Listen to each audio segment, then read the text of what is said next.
El Auditorio Manantiales de Vida Eterna Cartago, en unión con radiomanantiales.org, tiene el gusto de presentar el mensaje de la palabra de Dios a cargo del pastor Ronald Garita y sus invitados. Hacemos énfasis en que este mensaje es tomado de las reuniones dominicales en el Auditorio Manantiales de Vida Eterna. Esperamos les sea de mucha bendición.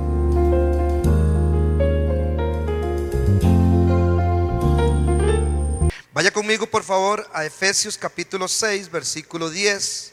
Por favor, más bien vaya conmigo al versículo 14, porque aunque del versículo 10 al 19 es toda una estructura temática, los primeros 3 versículos del 10 al 13 nos dan la razón por la cual nosotros debemos de permanecer firmes en la guerra espiritual, en la lucha espiritual. El versículo 14, 6:14 al 19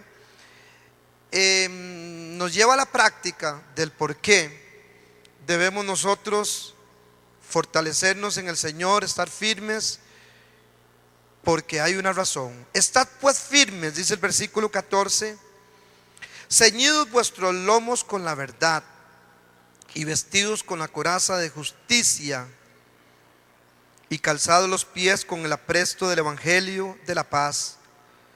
Sobre todo tomad el escudo de la fe, con que podáis apagar todos los dardos de fuego del maligno, y tomad el yelmo de la salvación y la espada del Espíritu, que es la palabra de Dios.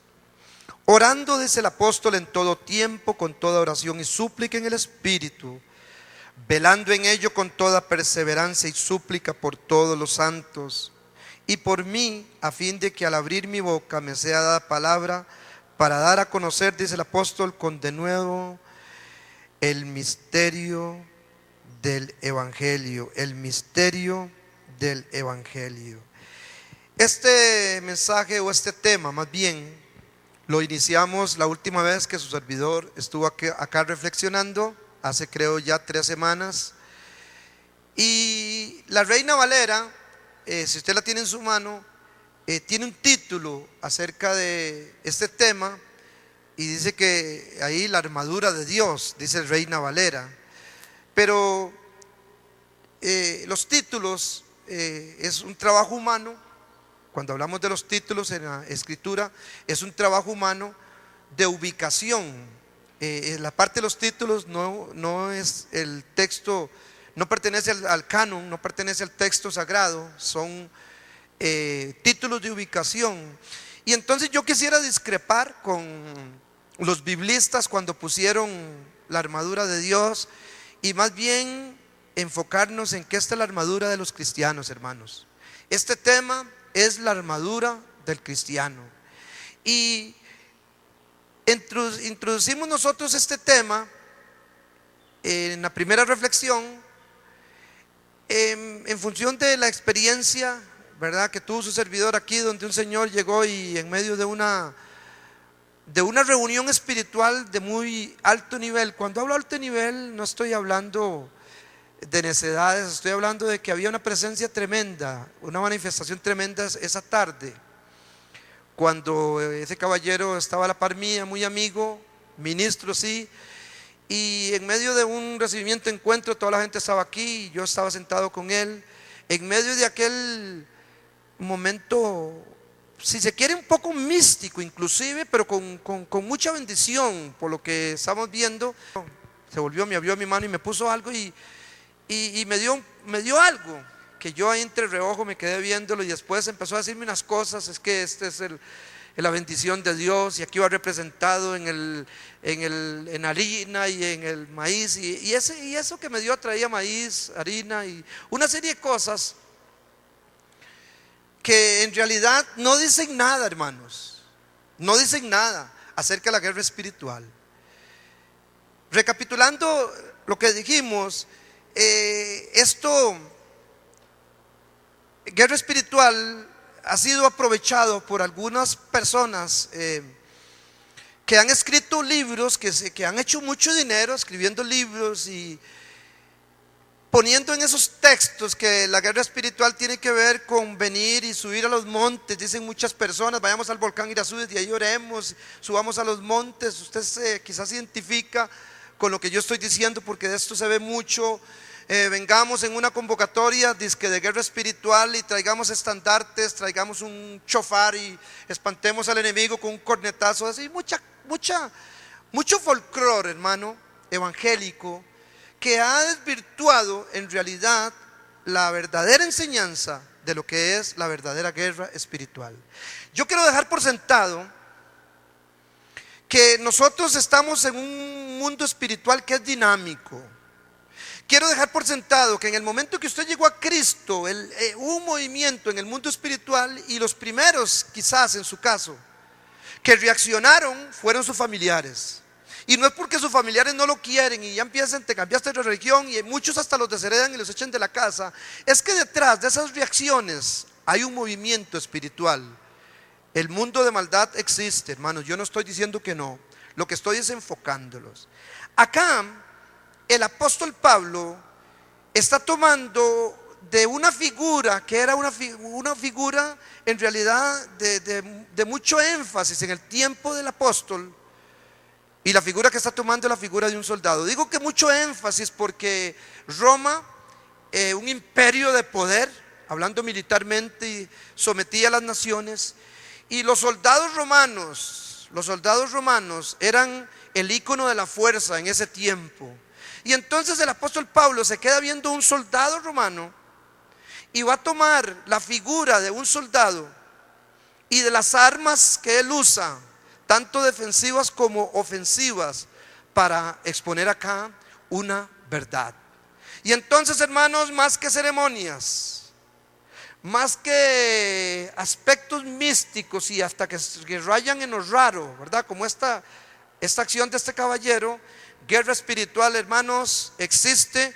Pero cuando se trata de utilizar las armas, estas piezas de las cuales el apóstol habla, usted y yo tenemos que tomar una definición de qué es lo que nos está el apóstol hablando. Déjeme definir qué son las armas o qué son las piezas de la armadura del cristiano.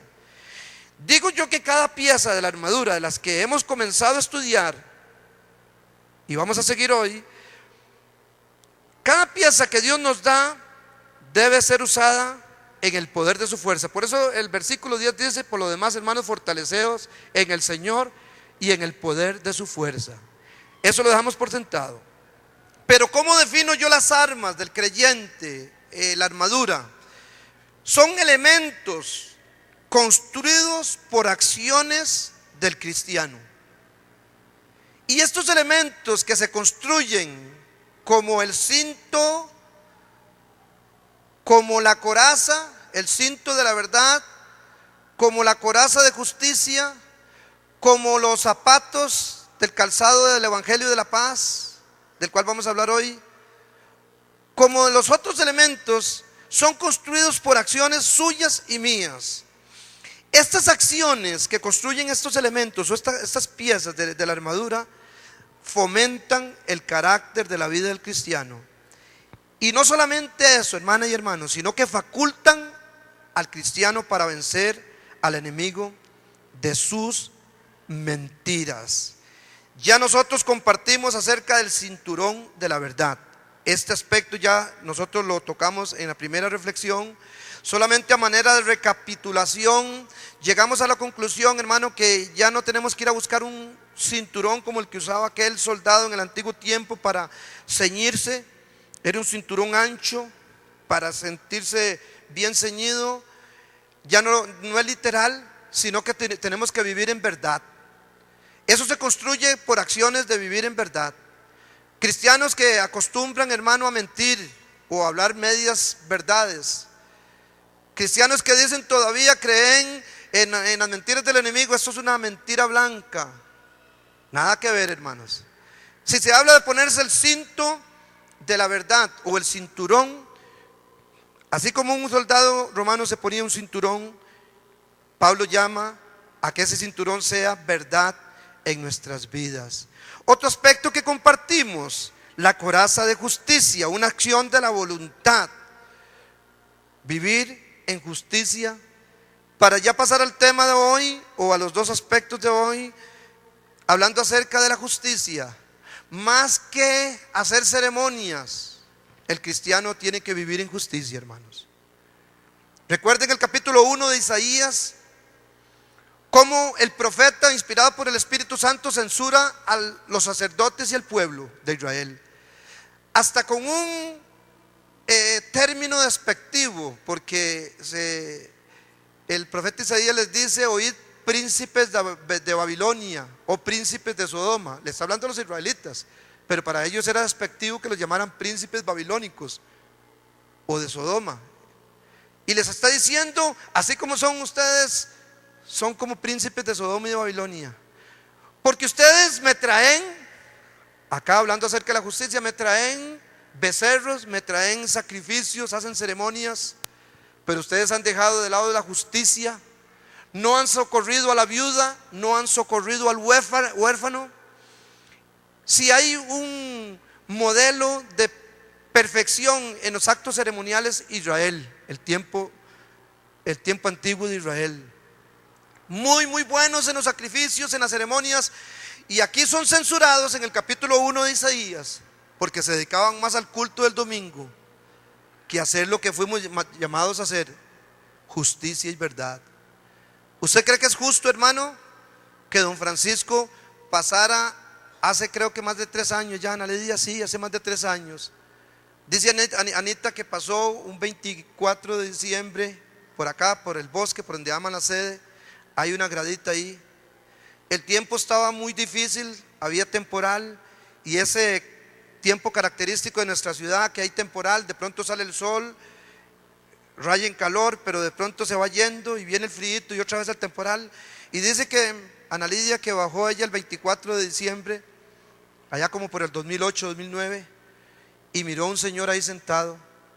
Subió por la tarde, ahí estaba sentado. Dice Ana Lidia que otro día bajó, día 25 por la mañana, y aquel señor estaba sentado ahí, hermanos, y el sol le pegaba, posiblemente después de que se había mojado lo secaba, y así sucesivamente.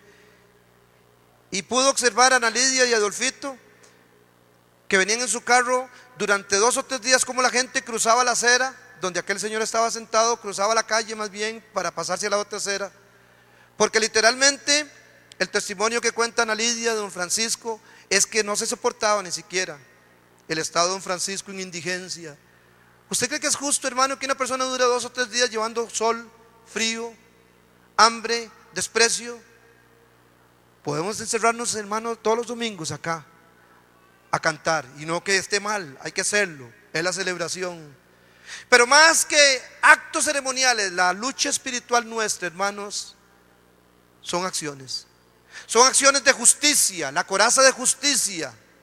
Yo ahora miraba a don Francisco acá, mire, hasta, es el primer personaje que lo tenemos hasta en los videos. 3 años y resto después ve uno una persona, un príncipe de Dios, hermano, posicionado en un lugar como es digno por la justicia, hermanos, que brotó en el corazón de Ana Lidia y de Adolfito, de bajarse aquel bendito día de hace más de 3 años y subordinar inclusive su derecho, buscar un plástico, ponerlo en el asiento de su carro y no importarle la situación, hermano, en la que estaba don Francisco, sino subirlo, inclusive a costo de que él no quería. Pero yo cuando veo, hermano, toda esta gente que subió acá, digo, la justicia de Dios, manantiales de vida eterna, la vive. Porque más que organizar grupos aquí de danzas y de estandartes y de banderas y un montón de tonterías, hermano, que ha hecho la iglesia para pensar que es guerra espiritual, la Biblia habla, hermanos, del cinturón de la verdad. La Biblia habla, número 2, de la justicia, de la coraza de justicia. Y estos 2 aspectos ya vistos, vamos nosotros en el verso 15 a ver el tercer aspecto. Efesios capítulo 6, versículo 15, leo en lenguaje actual. Dice ahí, bueno, acá dice: y calzados los pies con el apresto del Evangelio. Acá en lenguaje actual dice: compartan la buena noticia de la paz. Estén siempre listos a anunciarla. Tercer elemento, tercera pieza de la armadura del cristiano, se llama, hermanos, los zapatos de la paz. Y creo que este elemento, esta tercera pieza, tiene una doble perspectiva. Voy a hablar de la primera. Creo que calzarse con los zapatos de la paz es más que venir en un acto ceremonial aquí y decir: bueno, el Señor me reveló que le diéramos 7 vueltas a este edificio, y esto se ve mucho en las iglesias. Somos los conquistadores, venimos a anunciar el evangelio. Y hermanos, y se hacen actos otra vez, tanta posición profética, tanta cosa que hay, hermano, que raya, como le digo, en el ridículo, y Satanás estará muerto de risa. Recuerda el versículo de 2 Corintios 11:3: pero me temo, dice San Pablo, me temo que como la serpiente con su astucia engañó a Eva, de alguna manera vuestros sentidos sean extraviados de la sincera fidelidad a Cristo. El enemigo está muerto de risa mirando a la iglesia, hermano, hacer cosas que no son las que el Señor le mandó a hacer. Ponerse los zapatos del Evangelio o calzarse con el apresto de la paz significa que esta pieza de la armadura del creyente está definida por la buena disposición, ojo acá, por la buena disposición para difundir las buenas nuevas de salvación a los perdidos. Debe haber una buena disposición y ojalá una práctica, una cultura en la vida de los creyentes para difundir las buenas noticias de salvación. Satanás quiere que pensemos que anunciar el Evangelio a otros es una tarea sin valor, imposible. O Satanás quiere que usted piense que esto es solo para los pastores. Pero déjeme decirle que usted va a estar defendido contra los poderes del enemigo cuando se ponga los zapatos, cuando usted se calce con el apresto del Evangelio de la paz, cuando usted, en una primera perspectiva de 2, lleve adelante la santa predicación del Evangelio. La tarea es muy grande y muchas veces la respuesta negativa es demasiada. Señor, ¿para qué les voy a hablar? Estoy cansado, son 300 mis compañeros en empresa y lo que hacen es burlarse de mí. Quizás solamente Juanito me escucha de vez en cuando. Aunque usted piense que la respuesta negativa es demasiada, usted es llamado a ponerse los zapatos del Evangelio, hermano de la paz. Porque no habría esperanza para las personas que están perdidas. No hubiera habido esperanza para usted si el Señor no usa una persona.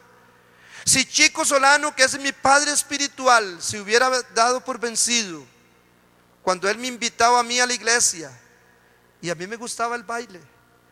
Recuerdo una que estaba en ese tiempo de moda: ahí viene la perra con la lengua fuera, ta, ta, ta, ta, ta, ta. Y yo estaba ahí en Asturias. Chevo era mi amigo de baile. Y Francisco Solano siempre se vivía evangelizándome, el hermano Chico que está aquí, ya hace más de 30 años. E insistía y me invitaba, me decía: mira, yo te invito. Yo le decía: hoy sí llego, hoy sí llego. Me narra él después que después de que él salía de la reunión, del culto, ya después iba con la familia a comprarse algo a la soda y miraba el carro mío ahí parqueado en el salón de baile. Yo estaba ahí, lloré, sí, lloré. Y ahí muchas veces de cabanga, porque quizás no podía ver a Flor.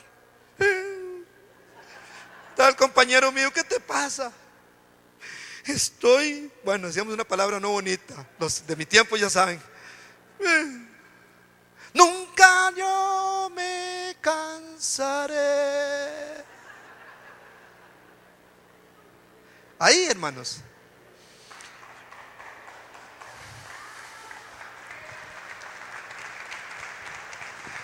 Pero Francisco Solano, bendito sea el nombre del Señor, se puso los pies, hermanos, en los pies. Oiga, Francisco Solano se puso los pies. No, se puso los zapatos. Se puso, hermano, los zapatos del Evangelio de la paz y insistió. No se sintió defraudado, insistió, lloró. Hasta que un día el Espíritu Santo quebrantó mi corazón, hermanos. Y gracias, hermanos, a que un hombre se puso zapatos del Evangelio, el apresto del Evangelio y no se sintió defraudado, siempre siguió, hermano, compartiendo.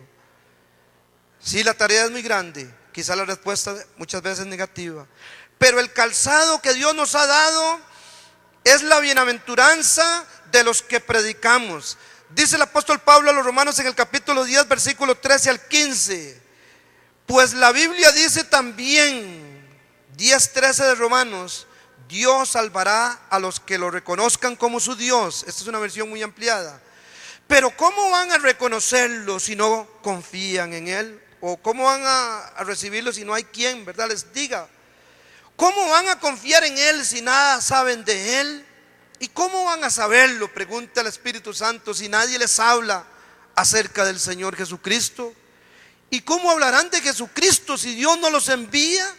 Como dice también la Biblia, qué hermoso, en signo de interrogación, qué hermoso es ver llegar a los que traen buenas noticias.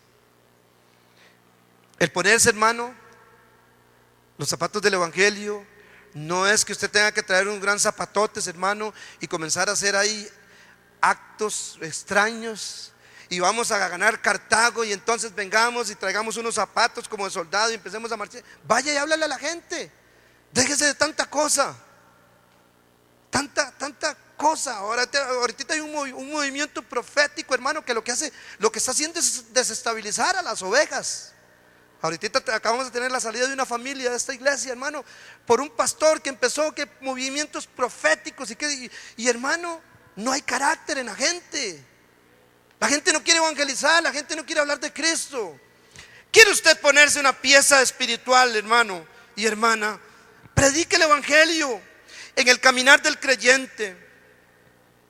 En un segundo aspecto existe, digo yo, una paradoja. Porque el otro sentido, la otra perspectiva, ya le di la perspectiva de la predicación, de qué es ponerse los zapatos. En la otra perspectiva, en el sentido del Evangelio de la paz, no solo se es referente a la acción misional, o sea, a predicar, a proclamar, sino que también la connotación de ponerse los zapatos es con el propósito de pisar suelo. Diga conmigo, pisar suelo.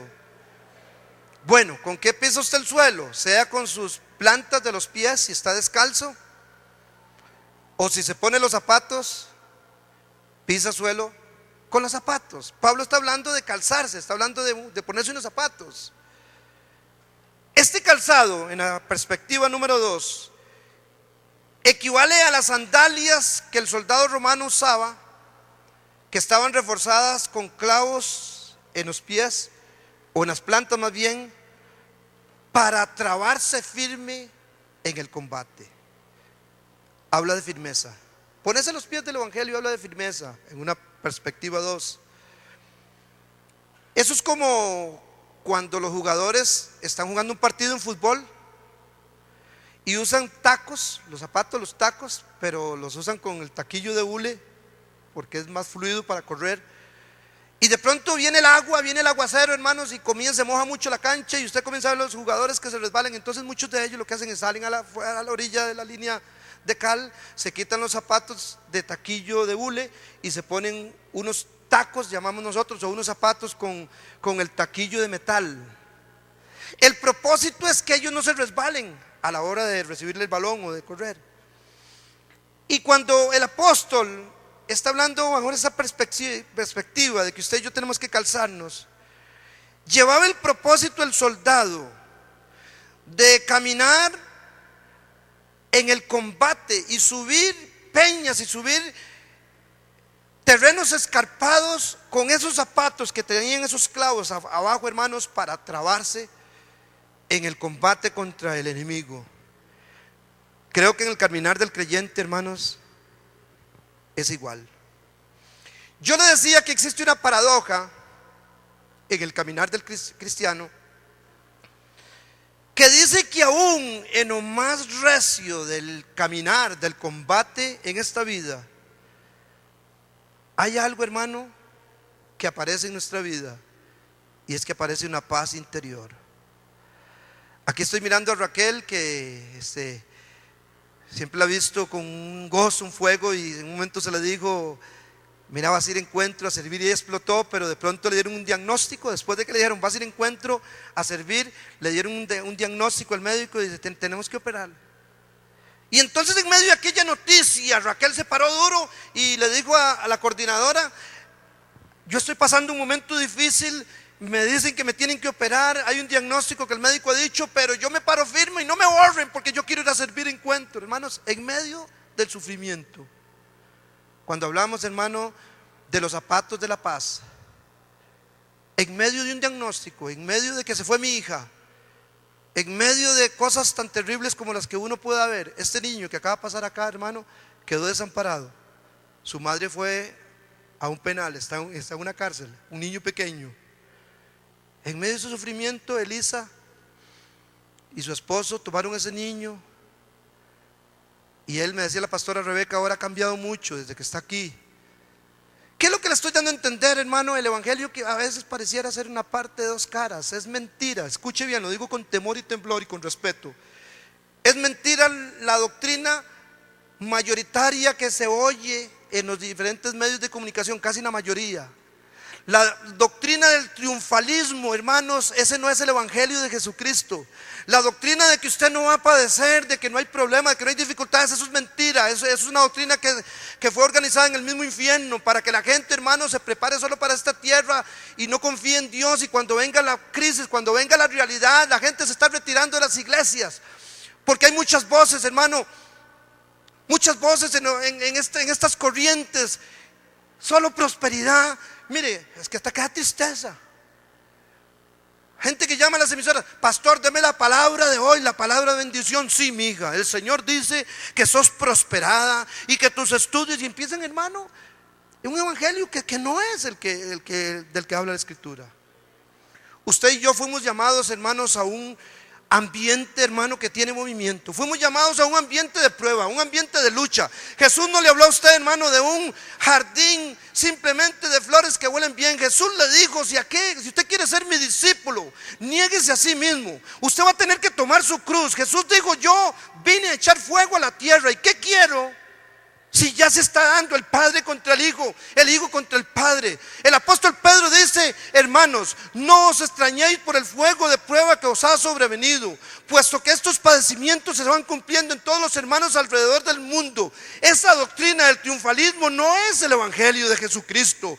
Hay, hermano, una paradoja. Vamos caminando con lágrimas, vamos sufriendo. Yo no conozco su situación, no sé si es su economía, si es un diagnóstico de enfermedad. Yo no sé si es que su hijo es muy desobediente, si su esposo lo dejó. No conozco qué es lo que le está pasando.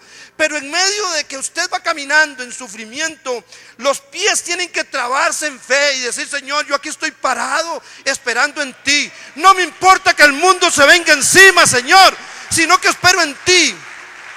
Zapatos firmes, hermanos. Dice que son zapatos de paz. Y la paradoja estriba, hermanos, en que hay sufrimiento, pero también muchas veces en medio del sufrimiento hay una paz interna. Filipenses 4:6 y 7. Las fieras circunstancias de esta vida hay que enfrentarlas, hermanos, así como dice Pablo: por nada estéis afanosos. Déjenme decirle que el afán del cual todos participamos, por la velocidad de la vida, por los problemas, por las dificultades. Señores, que mis hijos cuando estaba chiquitico yo no sufría y ahora no hay yo qué hacer. Todo eso genera, hermanos, genera preocupación, genera afán, genera enfermedad. El porcentaje de las enfermedades, hermano, mayor son psicosomáticas en este tiempo, por el sufrimiento de la gente. La iglesia no está exenta, hermanos. Es muy injusto venir y estandarizar. Y yo quiero posicionar acá, déjeme decirle, hoy a 18 aquí estuvo un siervo de Dios, hubo unas predicaciones, hermano, tremendas, se hablaron de actos de fe, pero déjeme decirle que no significa que a toda persona, hermanos, que se le den estas palabras, va a tener que recibir de acuerdo a la persona. Pastor, ¿qué está diciendo? ¿Usted está hablando cosas? No, Señor, yo estoy hablando de lo que la Biblia dice.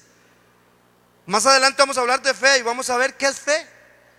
Fe no es torcer el brazo a Dios, hermano, y decir, Señor, Jesús, hermano, Jesús está en el ambiente más terrible que un ser humano puede estar.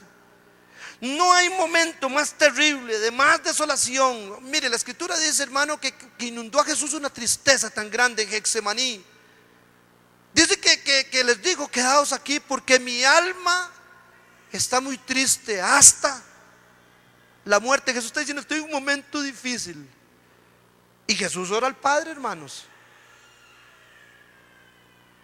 Padre, si es posible, pasa de mí esta copa, mas no sea, Padre, como yo quiero, sino sea como tú quieres.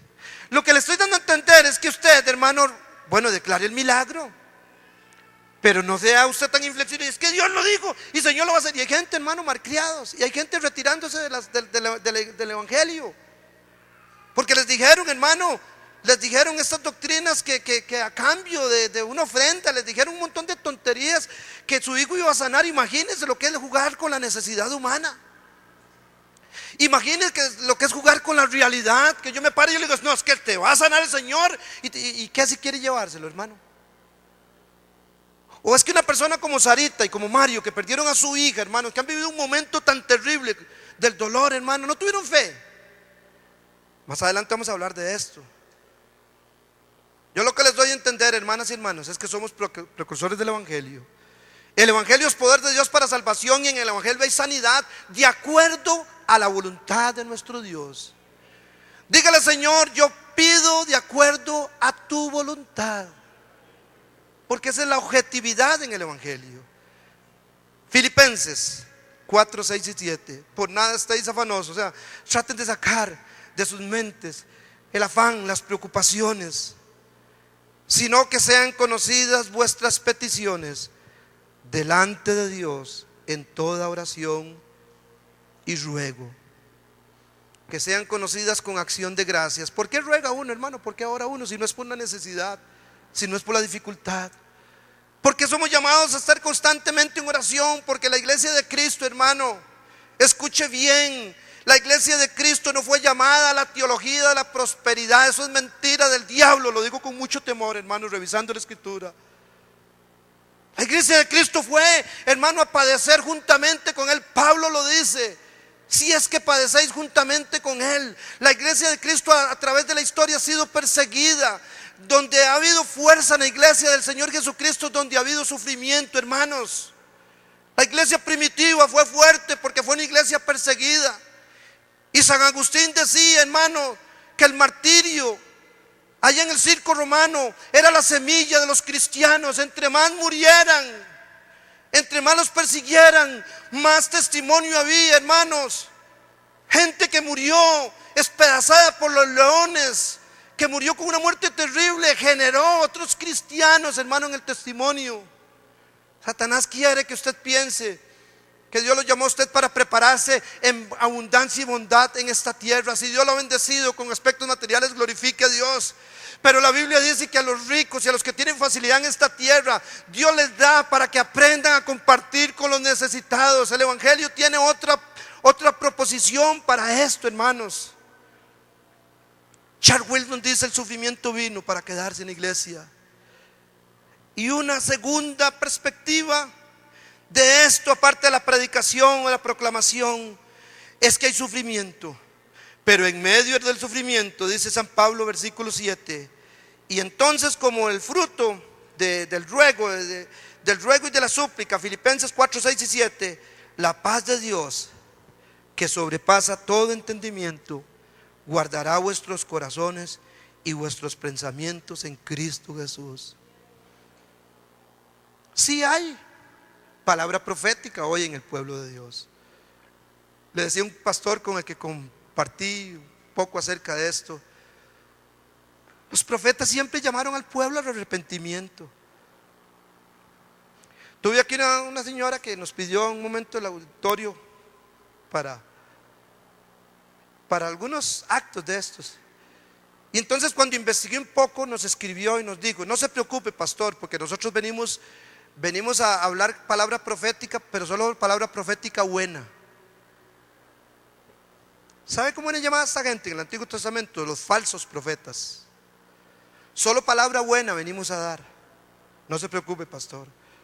¿Sabe qué hacían los profetas en el Antiguo Testamento? Llamaban al pueblo al arrepentimiento, hermano, a la humillación. ¿Sabe qué hizo Agabo cuando como profeta le habló al apóstol Pablo, hermano, acerca de algo que en el futuro se iba a dar? Dice la escritura que tomando el cinto de Pablo, dijo: ¿de quién es este cinturón? Seguro Pablo dijo: mío. Así dice el Señor, el dueño de este cinturón va a padecer mucho. Y entonces la gente se puso a llorar. Ay, pobrecito Pablo. Pablo se volvió y le dijo a los hermanos en Mileto: ¿qué hacéis llorando? ¿Qué hacéis llorando? ¿No saben ustedes que yo estoy dispuesto no solamente a padecer persecución, estoy dispuesto a morir por mi Señor? Hermanas y hermanos, en el nombre del Señor, traigamos la palabra profética a la iglesia de acuerdo al marco bíblico. Vengamos y hablemos palabra de exhortación al pueblo. Digámosle a la gente, hermano, que necesita humillarse. Marquemos el pecado como necesitamos marcarlo. No es posible, hermana y hermano, que vivamos en esta tierra como los gentiles, dice San Pablo. No es posible que la gente, hermano, vea la fornicación como: no, es que ahora es así. Bueno, pues eso es el mundo.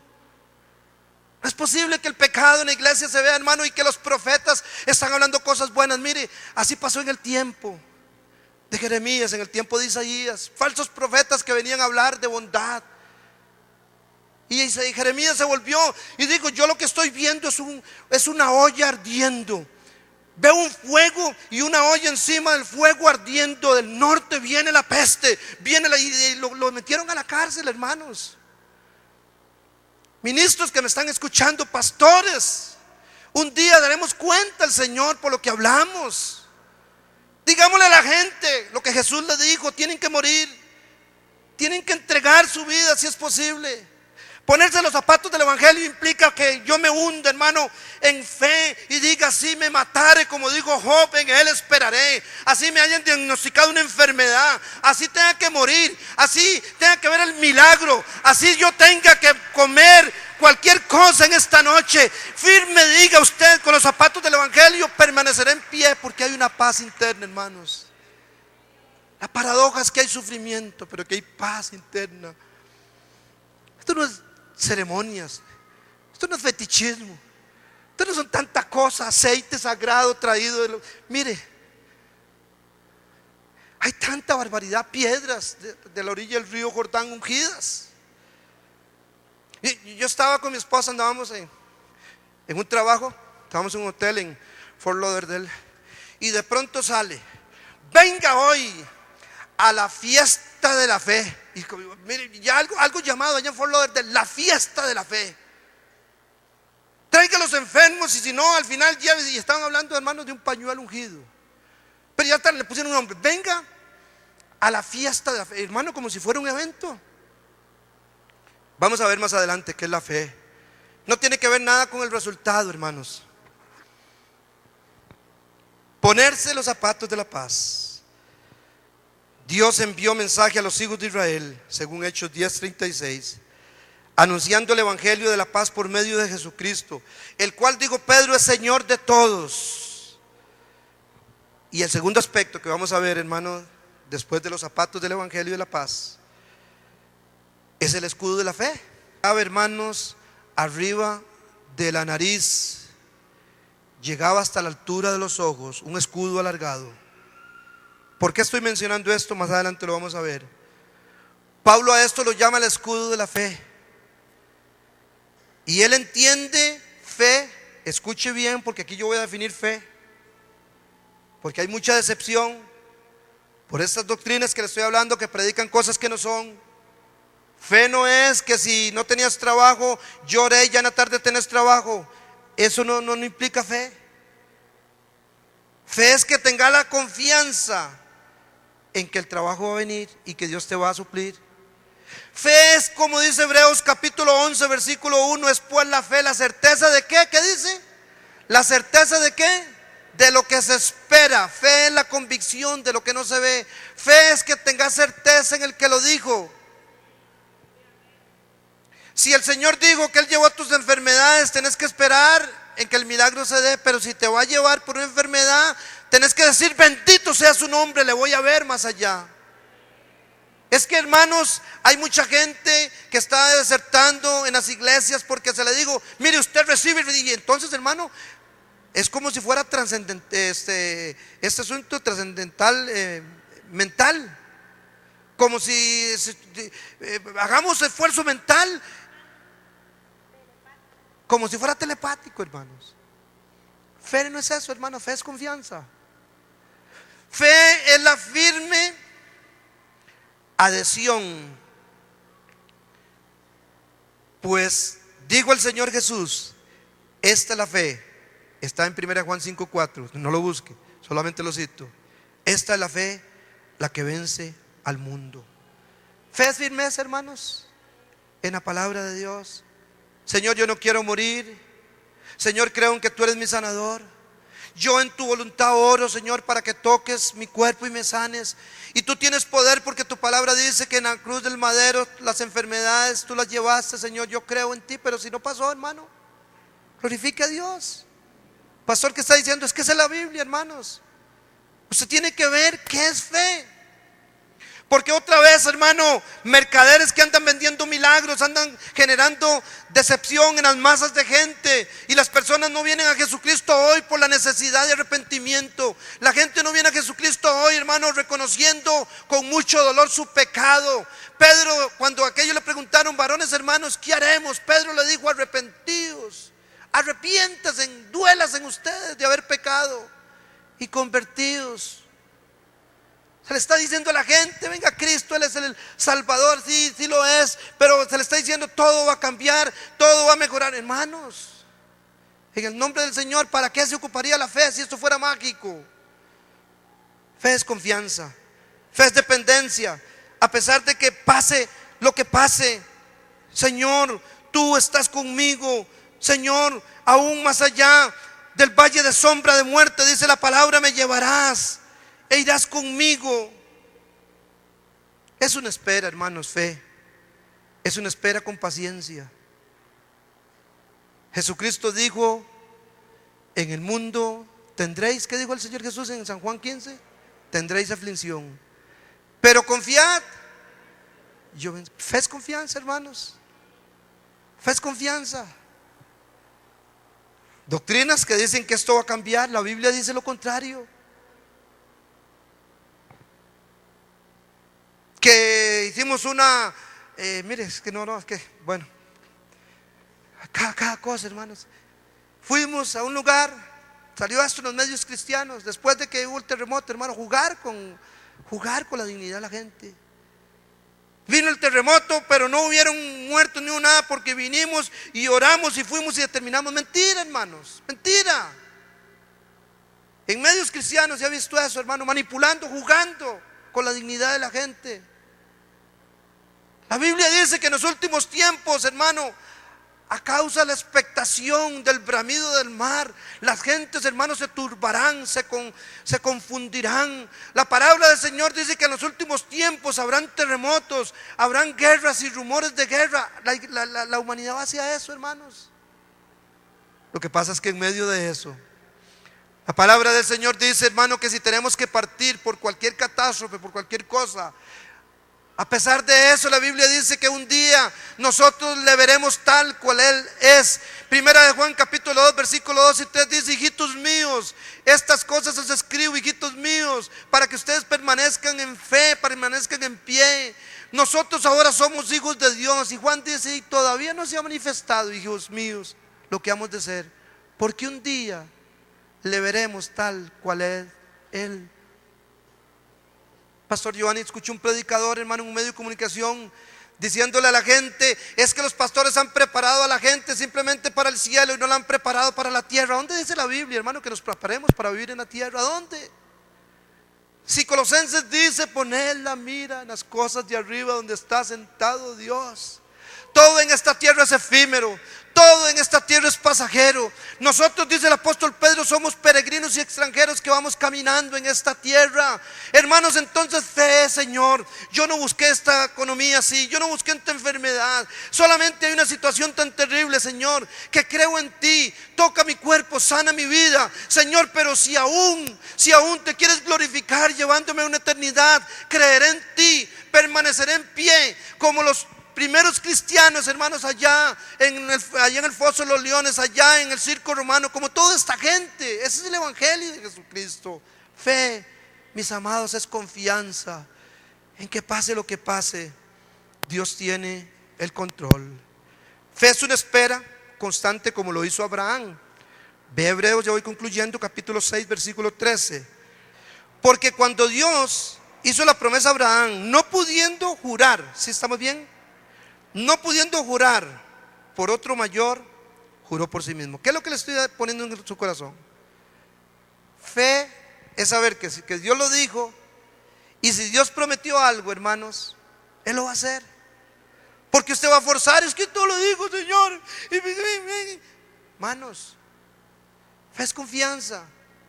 La confianza que tendría Valentina y Fiorella, que tienen apenas 2 años, mis nietas, que si yo las pongo aquí y les digo, venga a los regazos de abuelos, se dejan ir, hermanos, al vacío.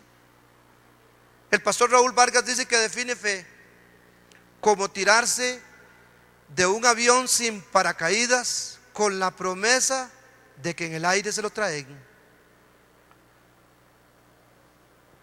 Tírate, yo te lo llevo allá del aire. Y ni siquiera viendo al que le prometió llevárselo. Fe es confianza, hermanos. Confianza en que Dios tiene control de todas las cosas. ¿O es que acaso la Escritura no dice que a los que aman a Dios, todas, no dice solo las buenas, dice todas las cosas ayudan a bien? Dios, no teniendo cómo jurar por otro mayor, juró por sí mismo diciendo: de cierto te bendeciré con abundancia y te multiplicaré grandemente. Y habiendo esperado con paciencia, alcanzó la promesa. Porque los hombres ciertamente juran por uno mayor que ellos, y para ellos el fin de toda controversia es el juramento para confirmación. Por lo cual, queriendo Dios mostrar más abundantemente a los herederos de la promesa la inmutabilidad de su consejo, interpuso juramento, para que por 2 cosas inmutables, en las cuales es imposible que Dios mienta, tengamos un fortísimo consuelo los que hemos acudido para asirnos o agarrarnos de la esperanza puesta delante de nosotros. Vea este último versículo: la cual tenemos, ¿qué dice ahí? Como segura y firme ancla del alma. La cual tenemos como firme y segura ancla del alma, que penetra hasta el velo. ¿Sabe qué hace un ancla, hermanos? Yo quedé maravillado porque el Señor me llevó a descansar y me chineó, decimos aquí en Costa Rica. El esposo de Lucía Mar me llevó en un bote que tiene a una isla. Me llevó ahí que descansáramos, paseáramos un día lindo. Y me llamó la atención que ese bote grande de motor, hermano, de pronto nos bajamos, ahí el agua nos llegaba hasta las rodillas, llegamos hasta la orilla de la playa. Y sacó un ancla, hermano, pero era algo chiquitito, para un bote más o menos, quizás como la 1/4 parte, no, como la mitad, puede ser, de este escenario. Sacó una cosa pequeñita, hermanos, y el mar estaba picado, decimos, se movía. Y entonces la metió en la arena de la playa. Y yo quedé maravillado cómo aquella pequeña ancla tenía sostenido aquel gran bote. ¿Sabe qué fe es eso, hermanos? Usted no necesita forzar las cosas. Es que vengamos y hagamos esto y hagamos el otro, y Señor, lo dijiste, si golpean la pared. Pero Señor, hermanos, si nos volvemos más en niños malcriados que niños confiados. Él lo dijo. Él dice que es tu sanador, créelo. Pastor, pero no me sané. Tu fe no ha fallado. Jesucristo pidió, hermano, no morir, y tuvo que morir. Hay cosas que están en la soberanía y en la voluntad de Dios, que es muy crítico el problema, porque tu esposo ya te está maltratando mucho. Toma decisiones en fe, pónselo al Señor en sus manos. Pero hermanos, en el nombre de Jesús, seamos objetivos. Estas piezas de la armadura, hermanos, son acciones.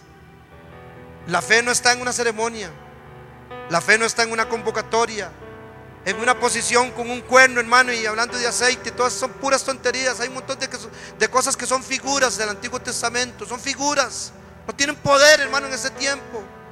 Lo que tiene poder es que usted ha decidido ponerse, hermano, el cinto.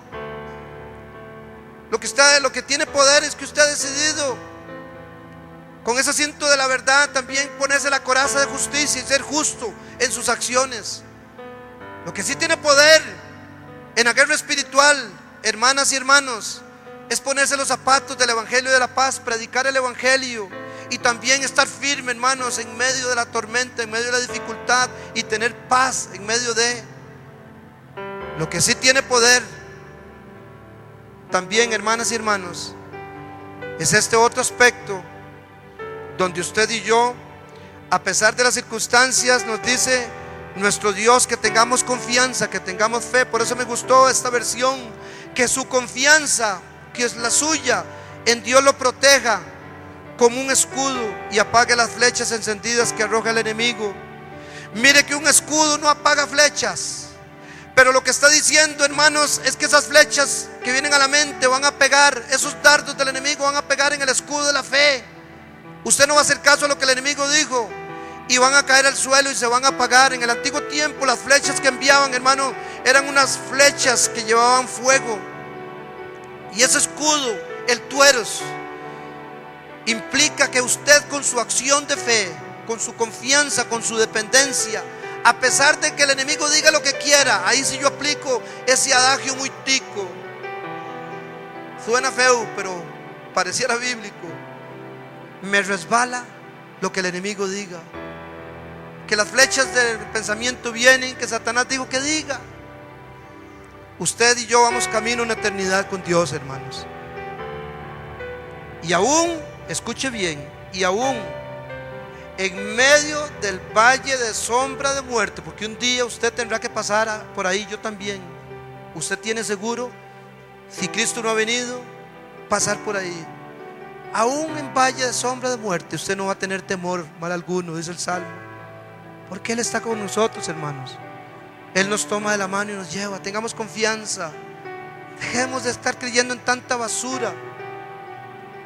Quiero aprovechar esta oportunidad para darle dirección, y usted tiene la voluntad, si quiere hacerme caso, por la única emisora que yo estoy un poquitito de acuerdo es con Faro del Caribe. Usted no necesita estar escuchando 8 o 10 voces, hermano, de tanta cosa que hay que hasta que da miedo. Katy, aquí no vamos a pasar más el periódico que no vamos a hacerlo, hermano. Tanto posicionismo, tanta cosa, tanta aberración teológica está engañando a la gente, hermano. Yo no estoy refiriéndome a personas, sino a doctrinas, vientos, corrientes, hermanos, que están apareciendo en la iglesia del Señor. Usted y yo fuimos llamados, hermanos, a ponernos el cinto de la verdad, practicar la verdad. Fuimos llamados, usted y yo, a ponernos la coraza de justicia, a vivir en justicia con los demás semejantes. Fuimos llamados, usted y yo, a ponernos los zapatos del Evangelio de la paz y a tomar el escudo de la fe y decir: Señor, pase lo que pase, te veré, un día te veré. Póngase en pie, por favor. Esperamos la prédica le haya sido de mucha bendición. Le esperamos en el siguiente mensaje de la palabra de Dios a cargo del pastor Ronald Garita, pastor principal del Auditorio Manantiales de Vida Eterna Cartago, y sus invitados.